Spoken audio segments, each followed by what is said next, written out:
হঠাৎ বিশ্বনবী দেখলেন আকাশের সূর্যের আলো ক্ষীণ হতে শুরু করেছে, কমতে শুরু করেছে। তিনি খেয়াল করে দেখলেন এর কারণ সাইয়েদনা জিবরাইল বিশাল ফেরেশতাদের বহন নিয়ে পৃথিবীতে নেমে আসছেন। পড়েন সুবহানাল্লাহ।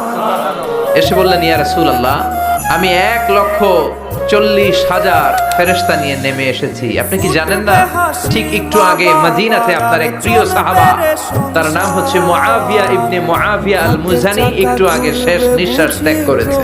বিশ্বনবী বললেন, ইন্না লিল্লাহি ওয়া ইন্না ইলাইহি রাজিউন। সাইয়েদনা জিবরাইল বললেন, ও নবী, আপনি কি আপনার প্রাণের সাহাবীর জন্য গায়েবানা জানাজা পড়বেন না?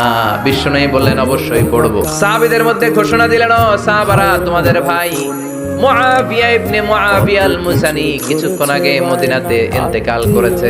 সবাই বাইরে বের হয়ে আসো, এই মাত্র আমরা, এই মুহূর্তে আমরা গায়েবানা জানাজা পড়ব। বিশ্বনবী